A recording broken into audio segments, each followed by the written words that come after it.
Quando se fala em acidente de OVNIs, Roswell, no Novo México, imediatamente vem à mente. É o mais famoso incidente de todos os tempos e marca o ano de 1947 como o primeiro da era moderna dos OVNIs. Mas poucos sabem que este não foi o primeiro incidente envolvendo OVNIs nos Estados Unidos. Outro incidente envolvendo OVNIs ocorreu 2 semanas antes no Estreito de Puget, no estado de Washington. Mas existem 2 diferenças básicas. Em Washington, 2 pessoas morreram e provas físicas foram deixadas para trás. Encontramos alguns destroços. A revista UFO Magazine é uma das principais publicações do mundo especializada em OVNIs. Durante 22 anos reuniu um arquivo incomparável contendo relatos de testemunhas, vídeos e documentos inéditos. No mundo da ufologia, 90% dos relatos são mentiras, mas cerca de 10% são a mais absoluta verdade. Em outubro de 2007, com base em novas pistas, eles reabriram as investigações. Ninguém solucionou esse caso. Da recuperação de material desconhecido, possivelmente lançado por um OVNI, a gente tem que investigar tudo. A descoberta de destroços em uma floresta remota. É um local de OVNI? Gente, vejam só. E a análise de provas recolhidas no local do acidente. Opa! Será que a gente está seguro? Existe uma explicação lógica? Ou este caso está ligado ao incidente de Roswell? A ciência explica. Ele relatou um OVNI e isso resultou num evento trágico. Pela primeira vez na TV, o que estão prestes a ver é o caso 47001, OVNIs antes de Roswell.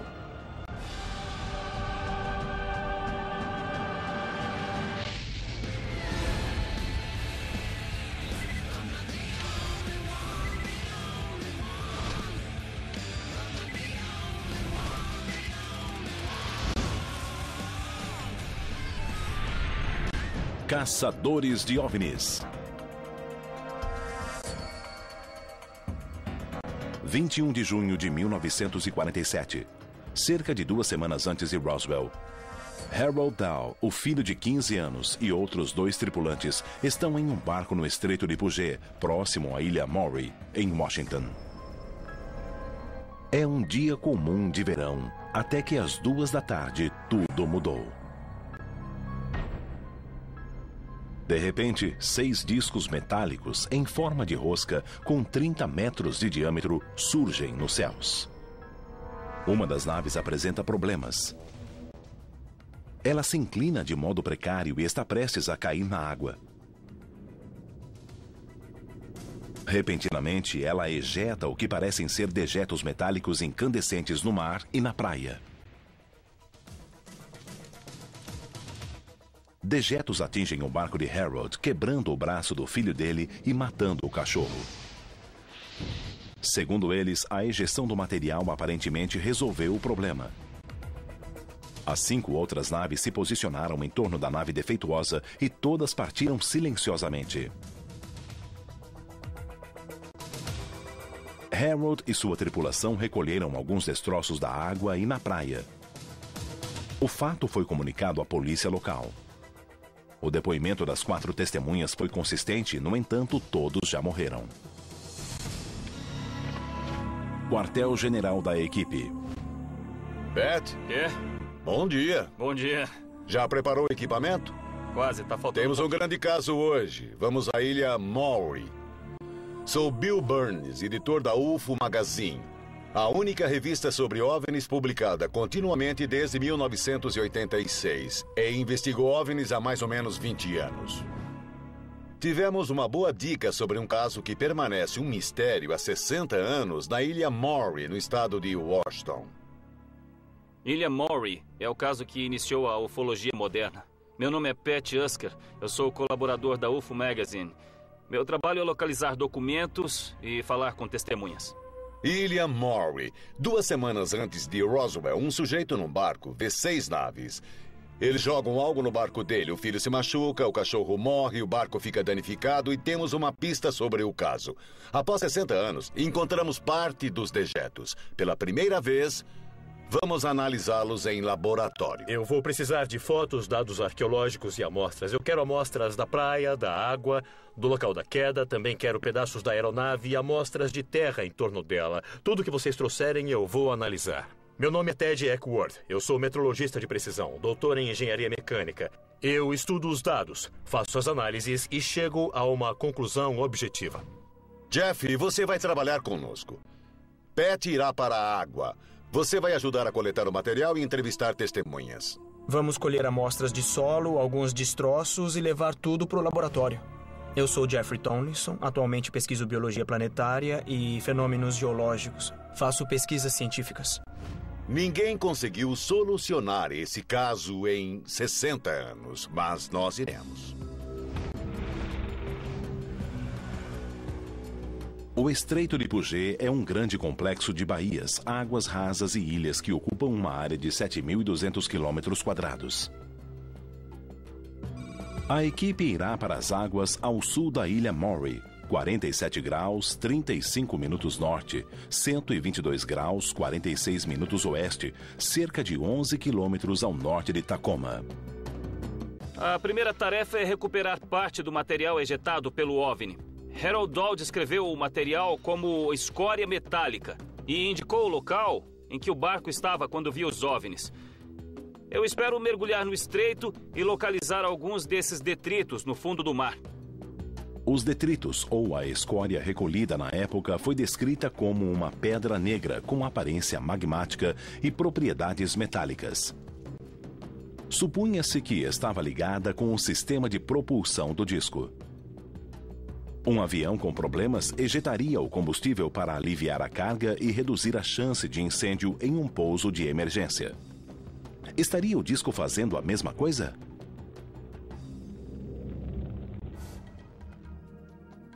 Acha que a água está fria? Ela parece muito fria. Uns 10 graus na superfície. O pesquisador de OVNIs Ron Million vai ajudar a equipe a investigar a área. Pat fará os mergulhos em busca dos destroços. A área de busca tem cerca de 560 metros quadrados e 18 metros de profundidade. Nós estamos perto da área em que ocorreu o incidente, e esse incidente envolveu o lançamento de algum tipo de escória da aeronave, na água e na praia. Eu vou mergulhar em busca de evidências que possam existir no fundo do mar. A escória é uma espécie de metal derretido. É basicamente o mesmo princípio da lava. Eu imagino que seja um metal líquido que foi ejetado da aeronave e agora deve ter a aparência de algum tipo de pedra. As evidências de que alguma coisa aconteceu aqui são fortes. Pode ter havido um incidente com um OVNI e talvez eu encontre alguma coisa a mais, mas não dá para saber sem verificar. A equipe investiga a teoria de que os objetos não identificados tenham sido, na verdade, simples aviões voando em formação. Tenho certeza de que não foi um avião. Não parecia um avião porque tinha forma de rosca. Ele lançou alguma coisa. Aviões não costumam fazer isso. Danificou o barco, matou o cachorro e machucou uma pessoa. O dia estava claro e as testemunhas saberiam se fosse um avião.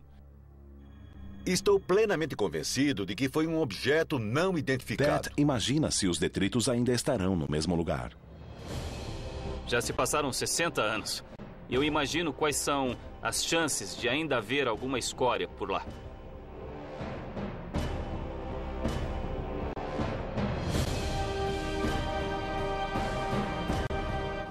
Pat é um mergulhador com mais de 18 anos de experiência. Ele procura um material que difere da geologia local. Os detritos têm aparência de rocha magmática, superfície porosa e extremidades pontiagudas.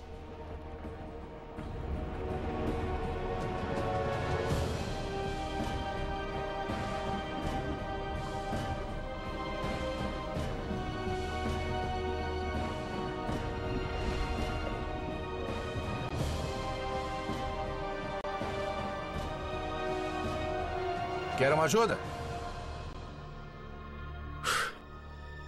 Tá um gelo. É bom ver seu rosto. Alguma coisa?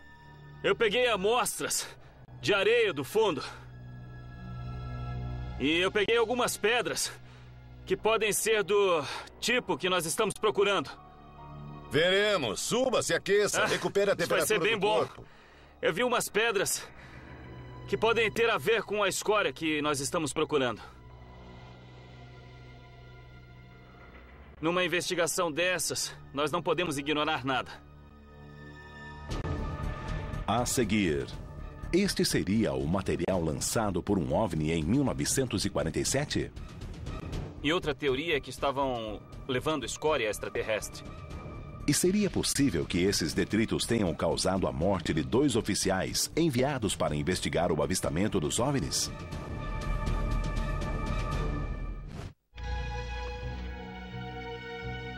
Em junho de 1947, mais de 2 semanas antes do incidente em Roswell, 3 homens e um adolescente num barco viram quando um OVNI em forma de rosca, aparentemente com algum problema, lançou um material escuro pouco antes de estabilizar e partir.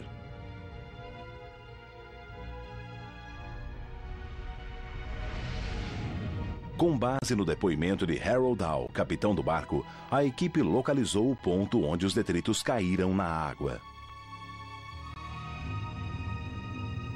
Você pegou amostras do solo? Eu achei que não ia fazer mal. Vamos classificar rapidamente. Ei. Espere um pouco. Isto aqui é muito interessante. Encaixa-se na descrição de uma lava negra. Basta olhar a superfície da coisa. A textura. Comparada com as outras amostras, esta aqui é singular. Corresponde exatamente à descrição que ouvimos. Encaixa-se no perfil. Os investigadores seguem para a praia.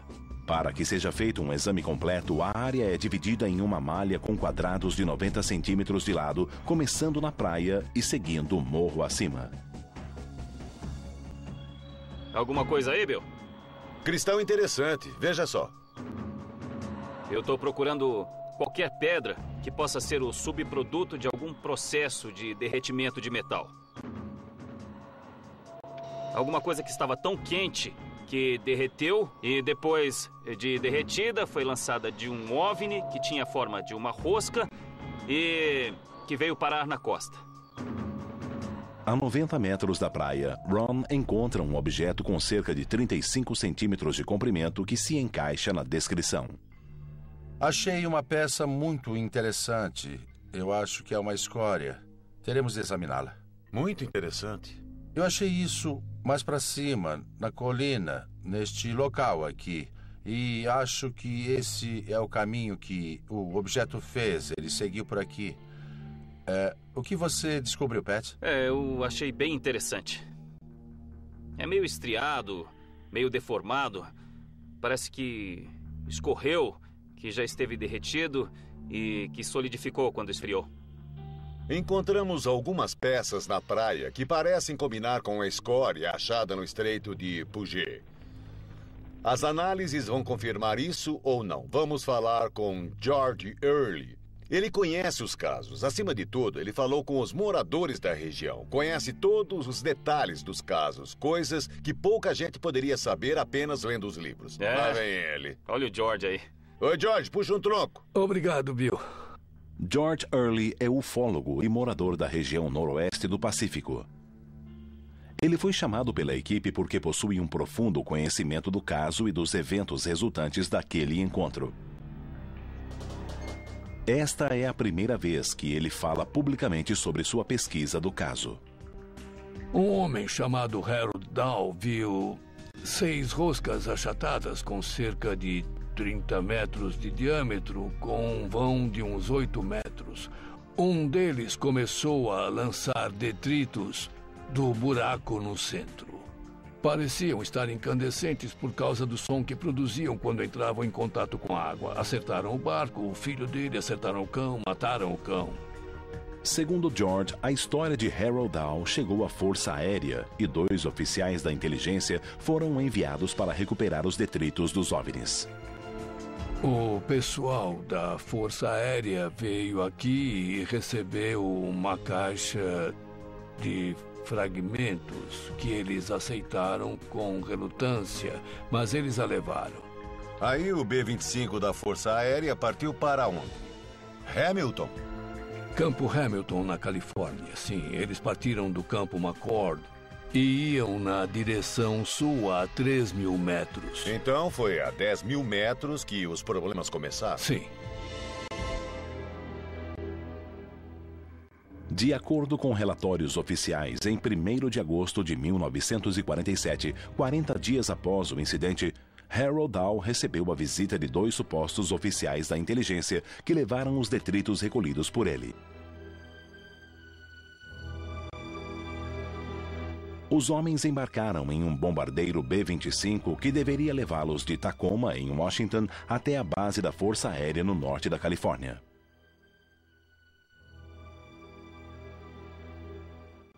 O fato ocorrido minutos após a decolagem é o maior mistério do incidente da Ilha Maury. O avião havia passado por uma revisão completa 2 semanas antes, mas 20 minutos após a decolagem, ele caiu nas proximidades de Kelso, em Washington. 2 passageiros saltaram de paraquedas, mas os pilotos morreram no acidente. De acordo com a investigação oficial, o motivo da queda foi um incêndio na caixa de derivação da aeronave. No entanto, alguns ufólogos acreditam que os detritos no compartimento de carga iniciaram uma série de eventos que derrubaram o avião. Já fizemos o bastante aqui. Vamos a Kelso, é onde estão os destroços do avião. Vamos fazer uma busca, vamos procurar peças do avião, examinar a área. Quem sabe as respostas podem estar lá? Sim, vamos a Kelso. A caminho do local da queda, Pat decide passar na biblioteca para ver se os arquivos da cidade possuem alguma informação sobre o acidente. Pat, o que foi que descobriu? Estava certo. Eu estava certo? Estava certo, hein? O verão de 47 estava repleto de discos. Os céus estavam vivos com discos voadores. Olha isso. Discos vistos em 39 estados. Nossa. Objetos misteriosos começaram a surgir nos céus quando Kenneth Arnold afirmou ter visto 9 discos voadores prateados 3 dias após o incidente na Ilha Maury. Sua história foi destaque em todo o país. 2 semanas depois, uma história maior ganhou todas as atenções. Olha só, em 7 de julho, um trio descreve discos voadores. O que eu estou tentando é achar uma relação com Roswell. Aqui, em 8 de julho, o Exército afirma que um disco foi encontrado no Novo México. O Exército afirma que um disco foi encontrado no Novo México. Vamos ver o que achamos em 1º de agosto. Onde é que a gente estava? Olha... Nossa, dá uma olhada. Está Notícia aqui. de primeira página. Isso mesmo. É, como se não bastasse, olha só isso. Eu estava checando a internet e daí eu achei um artigo do sobrinho de um dos pilotos. Uau! Sobrinho ou sobrinho neto, sei lá, do Tenente Brown, chamado Barry Fisher. Quais são as chances? Vamos ligar, tentar marcar um encontro e chamá-lo para ir ao local. A seguir, a equipe examina o local do acidente do B-25.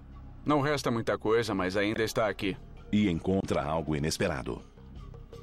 Temos alguma coisa por aqui. Em 1º de agosto de 1947, após um suposto incidente com OVNIs, 2 oficiais da inteligência embarcaram em um bombardeiro da Força Aérea para levar detritos metálicos supostamente lançados pelo OVNI até a Califórnia, onde seriam analisados. 20 minutos após a decolagem, um incêndio de origem desconhecida provocou a queda do avião. Um dos sobreviventes, que saltou de paraquedas, afirmou que o fogo era tão forte e se espalhou tão rápido que não houve como apagá-lo. Será possível que o incêndio tenha sido provocado pelo material que era levado no avião? A equipe da revista UFO Magazine decidiu examinar o local da queda do avião para tentar descobrir se o acidente estava de algum modo ligado ao avistamento do OVNI na Ilha Maury. Nós viemos da Ilha Maury até Kelso e nós estamos investigando a queda do B-25 nessa área. É um caso bastante intrigante. Terá sido uma coincidência que houve um incidente envolvendo um OVNI e, em seguida, o acidente com os oficiais que faziam a investigação, talvez eu descubra isso hoje. É o que vamos ver. Aqui estamos. Garth! Oi, Garth É um prazer Baldwin. vê-lo, Como vai? Sr. Baldwin. Como vai? O arqueólogo Garth Baldwin é especialista na topografia e na história da região de Kelso. Pela primeira vez, a equipe examina o local da queda do avião. Se o relatório estiver correto, o local poderá conter detritos do OVNI. Este é o vale onde o avião caiu. A asa esquerda caiu no vale aberto, logo adiante, se vocês quiserem ir dar uma olhada. Ah, é claro. O Garth é arqueólogo e vai ajudar a gente a examinar a área. É disso que precisamos para que esta investigação seja a melhor possível. Precisamos levantar todos os fatos e temos uma pessoa para examinar os destroços. Foi neste ponto que a asa se soltou. Ela se soltou devido ao fogo do motor e o avião ficou sem a asa esquerda. E aí, em seguida, a asa caiu e com o peso do outro motor, além da trajetória, ele foi para lá. Ele quicou e foi naquela direção. O local da queda fica ali, naquelas árvores. Por volta das 2h20 da manhã, o avião vinha na direção norte-nordeste e caiu próximo ao riacho Gobel. Os destroços se espalharam num raio de 300 metros. O B-25 estava levando uma escória colhida na ilha Maury. Essa é a ligação. Se não houvesse nada na ilha, se a escória não existisse, se não houvesse um incidente, por que os oficiais estariam levando a escória no B-25? Nas semanas seguintes ao acidente, uma operação militar mobilizou 300 voluntários que recolheram grande parte dos destroços. O caso despertou a curiosidade do público porque as circunstâncias envolvendo o acidente foram divulgadas pela imprensa. O Kelsonian Tribune publicou o cerco fechado que os oficiais do exército criaram em torno do local do acidente e a proibição de fotos dos destroços aumentam a desconfiança de que o avião levava uma carga secreta. Mas alguma evidência dessa carga secreta teria ficado para trás? O avião pode ter caído por uma falha mecânica? Claro que sim. Mas também sabemos que o bombardeiro B-25 era muito difícil de pilotar. E outros fatos envolvem este caso. O que o avião levava? Qual era a natureza do material transportado? Nós precisamos analisar todas essas coisas para descobrir por que o avião caiu. Assim que iniciam os trabalhos no local, os membros da equipe enfrentam vários obstáculos. Onde estamos? Estamos quase lá. O acidente ocorreu há 60 anos. A região do impacto fica logo adiante, na pequena ravina. E o local do acidente fica numa região de mata fechada, onde a vegetação é densa e cresce rapidamente. Esse foi o centro do acidente. Ele concentrou-se nesta pequena ravina, como uma luva de beisebol pegando o avião. Pá! Por fim, o alto lençol freático torna o solo instável e os destroços podem ter sido engolidos pelo solo.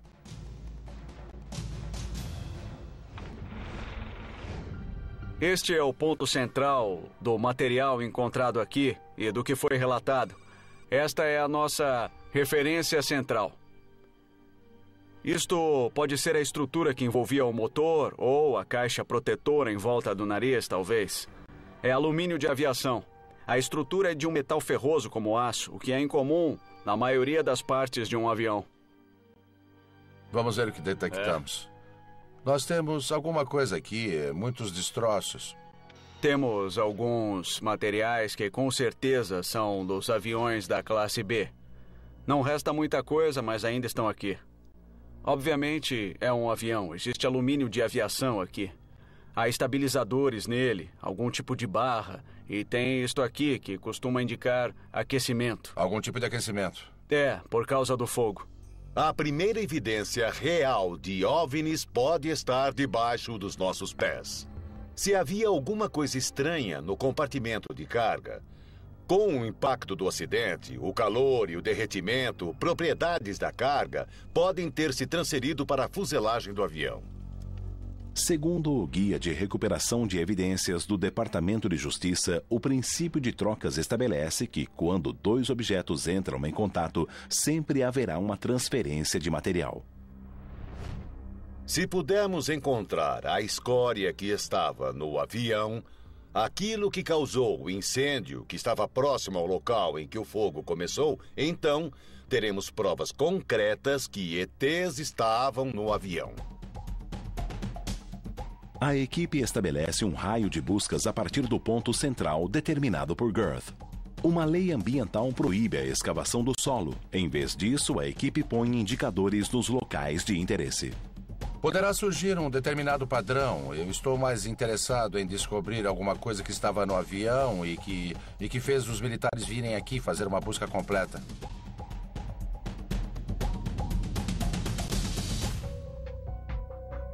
Gente, vejam só. Temos borracha aqui. Isso é um isolamento ou é um pneu? As amostras serão enviadas a Los Angeles para serem testadas em busca de anomalias. Colhi umas amostras de solo. Essa daqui é da base do acidente. Demais. E esta aqui é da margem, a 2 metros do motor. Temos muitos equipamentos que não existiam em 1947. O Exército enviou 300 pessoas para examinarem a área. Mas a tecnologia não era tão sofisticada como é atualmente. Nós temos detectores de metal mais sensíveis e radares que penetram o solo para vermos o que acontece sob a terra. Além disso, temos o Garth, que elaborou o plano para a busca.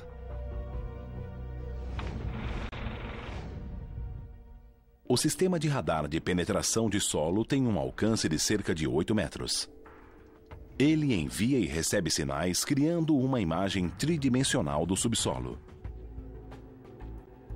Rob Shaw, especialista neste tipo de radar, conduz as operações. O sistema permitirá que a equipe veja o que existe sob o solo da floresta. A única dúvida é se os destroços estavam tão quentes que pudessem se enterrar no solo a uma profundidade fora do alcance dos detectores. Depois de coletar todos os dados e gravar no disco rígido e tudo mais, qual é o passo seguinte? No fim, temos 2 arquivos. Nós entrelaçamos esses arquivos para criar uma imagem tridimensional. O radar examina a área 2 vezes. A segunda em um ângulo ligeiramente diferente. O computador então funde as 2 imagens em uma representação tridimensional do que existe sob o solo.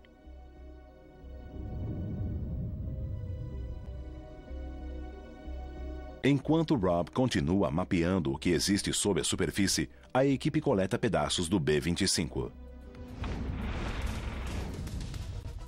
A seguir, a ciência responde algumas perguntas e levanta outras. O mistério permanece. E a equipe descobre que nem toda a evidência está enterrada. Parte dela está viva. Barry? A equipe da UFO Magazine examina o local de um acidente de avião próximo a Kelso, em Washington. Eles estabeleceram um perímetro e o mapearam com um radar de penetração de solo. Como nós não podemos cavar, vamos ao menos tirar uma radiografia do local. As imagens do radar não foram conclusivas devido à quantidade de vegetação e à natureza irregular do terreno. Os dados que estamos recebendo do radar, do equipamento que usamos, não são conclusivos. Na verdade, neste terreno é muito difícil movimentar o aparelho e, além disso, o solo está saturado com água. Ele não fornece a quantidade de dados de que precisamos, então ele não permite concluir muita coisa. A equipe continua as buscas no local e recebe um visitante. Olá. Você é o Pat? Barry Fisher é o sobrinho neto de Frank Brown, um dos pilotos mortos no acidente do B-25. É um prazer te conhecer. Muito obrigado. O prazer é meu. Eu lhe trouxe algumas das coisas que mencionei ao telefone. É fantástico. Uau. Algumas das fotos para você ver. Estão aqui. O seu tio? Meu tio-avô. Ah, tio-avô. Frank Brown. Durante as pesquisas do acidente, ele descobriu algo interessante. Me explica uma coisa. O que é isso aqui? É uma coisa que descobri há 2 dias e não sei de onde veio, mas você pode ver que tem a identificação militar dele aqui. O estranho é que, embora ele tivesse o título de 2º tenente como oficial da inteligência, ele era, na verdade, um agente de contra-espionagem. Interessante. Barry então diz algo ainda mais surpreendente. Depois que o corpo dele foi resgatado, deram a plaqueta de identificação para um homem chamado Kenneth Arnold. Ela deveria retornar às Forças Armadas ou ser entregue a um parente? Kenneth Arnold foi um dos primeiros caras a ver OVNIs sobre o Monte Rainier, mas eu não estou entendendo por que é que ele receberia a plaqueta.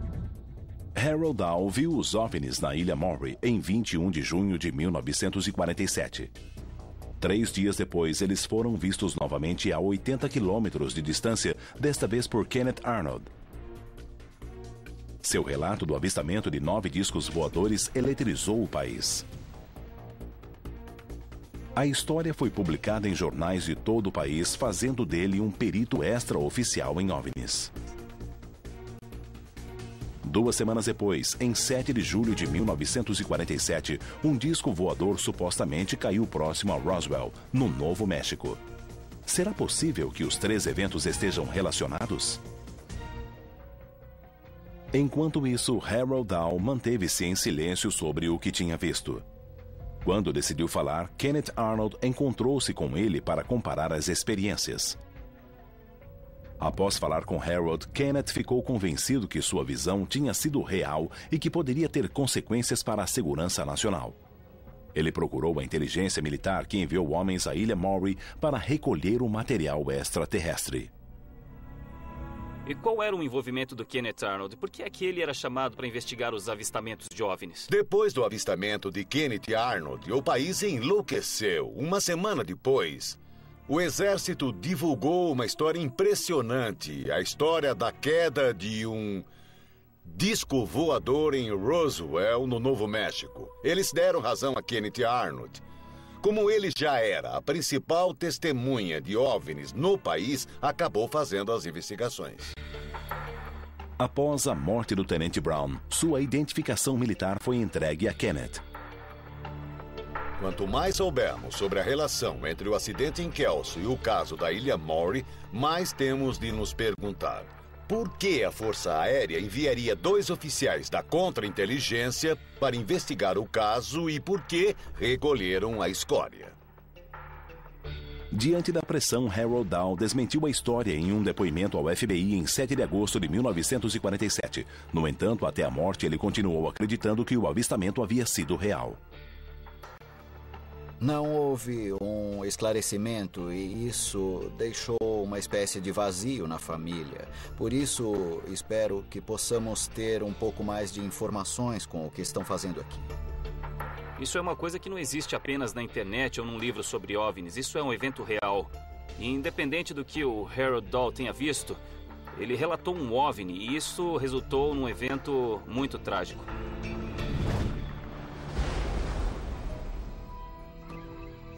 Se a escória existe ou não é uma boa pergunta. No laboratório eu espero encontrar alguma reação com o solo, com o ambiente orgânico daqui. Precisamos encontrar uma ligação entre o material que encontramos na Ilha Maury e o material recolhido aqui em Kelso. Essa ligação física só pode ser estabelecida por meio de 2 testes. A seguir, as evidências são postas à prova. A ideia do avião ser derrubado por dejetos do OVNI é absurda? Ou é possível que eles tenham perfurado a fuselagem da aeronave? Atenção! A experiência mostra que é possível. Olha isso! Em outubro de 2007, com as provas em mãos, a equipe chega ao laboratório do Dr. Sam Iogar, que irá utilizar equipamentos de última geração para determinar a causa da queda do B-25. Estamos aqui próximos a Orange County, no laboratório do Dr. Sam. Trouxemos um material de Kelso para ser analisado.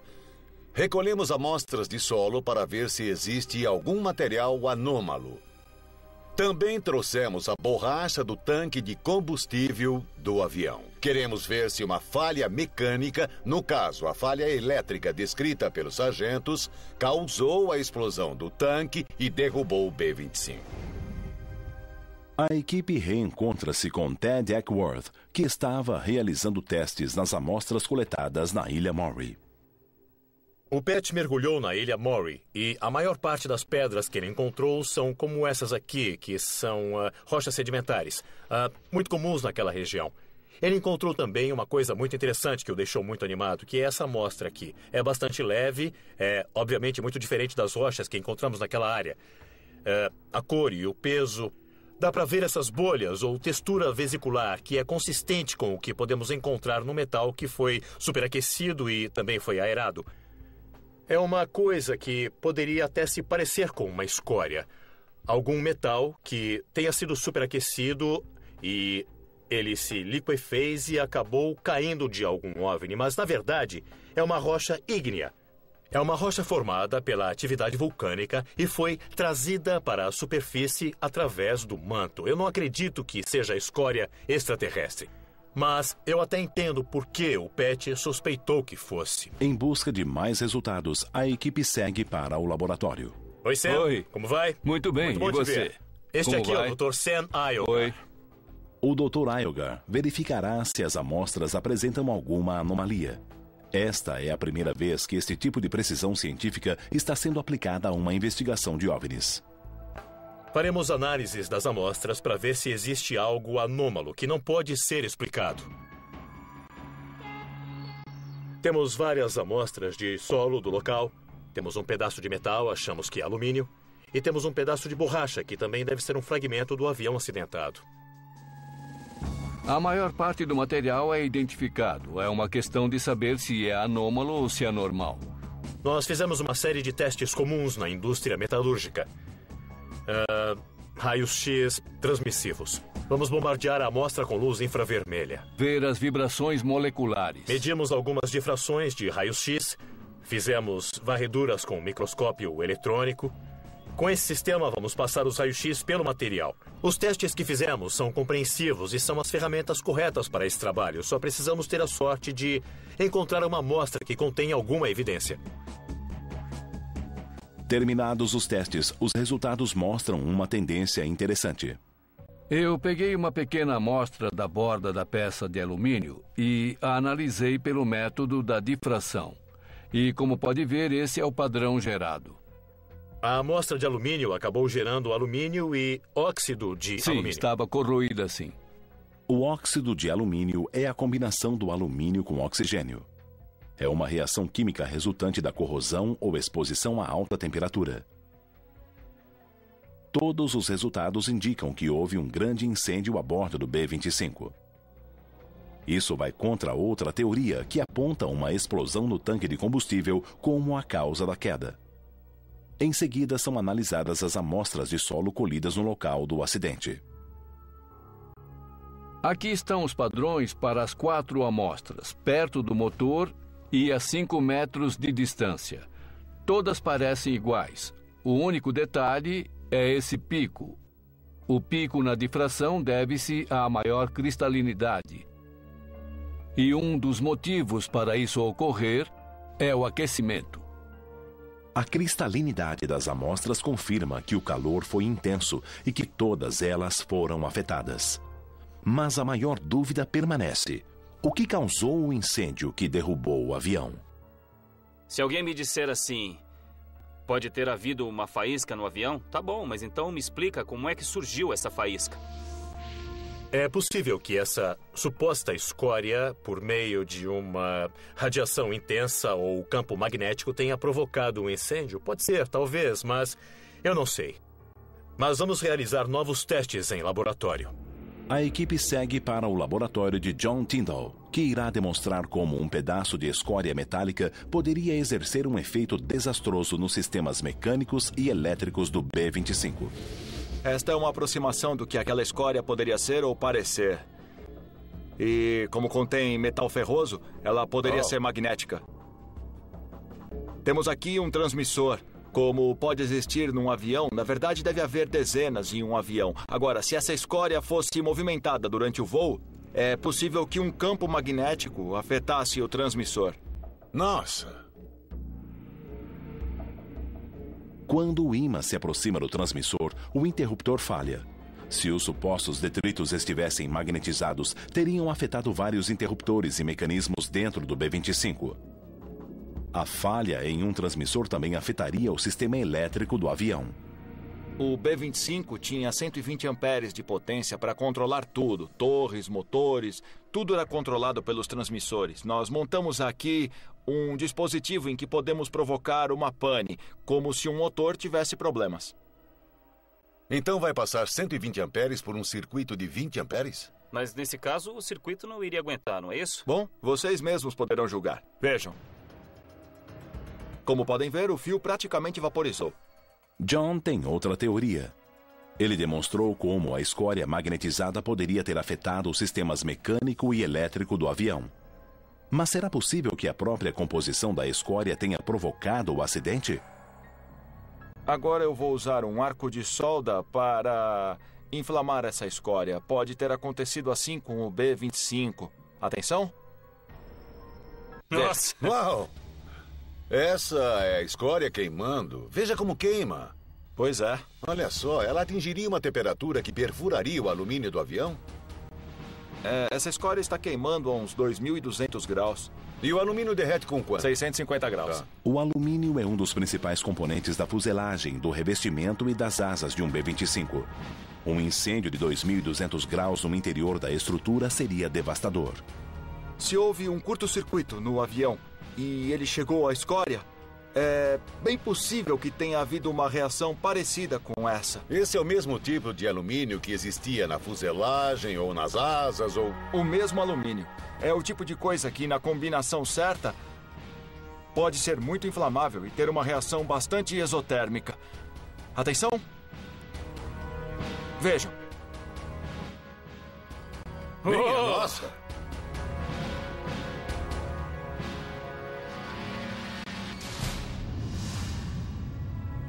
Se o avião levasse a escória e tivesse um incêndio chegando a 2.200 graus, esse seria o resultado no casco. Esse incêndio foi diferente de um incêndio comum ou mesmo de um incêndio do combustível por causa da temperatura. Teria consumido qualquer metal e causado muitos problemas ao avião. Uma coisa é teorizar e dizer poderia ter sido isso. Outra é ver com os próprios olhos a escória inflamando. Ela pode provocar um incêndio que perfuraria o metal e levaria a um resultado como o acidente do B-25. E uma das possibilidades é que detritos extraterrestres podem ter causado o acidente.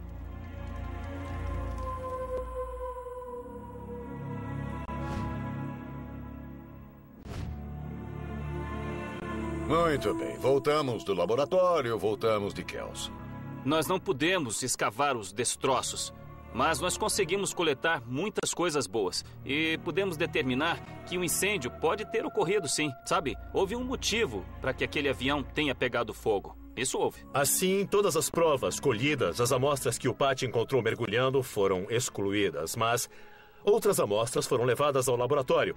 Claro que não encontramos nenhuma prova definitiva da presença extraterrestre, mas também, por outro lado, nada excluiu essa possibilidade. Ninguém esteve lá nesses 60 anos depois que a Força Aérea limpou o local. Nós fomos lá, recolhemos e testamos os materiais, convidamos cientistas renomados para avaliar o material, reconstruímos os momentos finais do acidente do B-25. Estamos levando ciência à ufologia. A especulação vai embora, a ciência está bem aqui. Muitas amostras foram inconclusivas, mas, segundo os peritos, há sinais de atividades anômalas envolvendo o incidente na Ilha Maury e o local da queda do avião em Kelso. Talvez nunca saibamos o que realmente ocorreu, mas as testemunhas garantem que algo estranho ocorreu na Ilha Maury naquela noite de verão de 1947. Algo que causou ferimentos em algumas vítimas e deu início a uma reação em cadeia que resultou na morte de 2 pilotos. O mistério continua. No mundo da ufologia, 90% dos relatos são mentiras. Podem ser delírios, podem ser invenções descaradas ou enganos inocentes. Mas cerca de 10% são a mais absoluta verdade. Vamos encontrar porque está lá. E quando encontrarmos, vamos provar.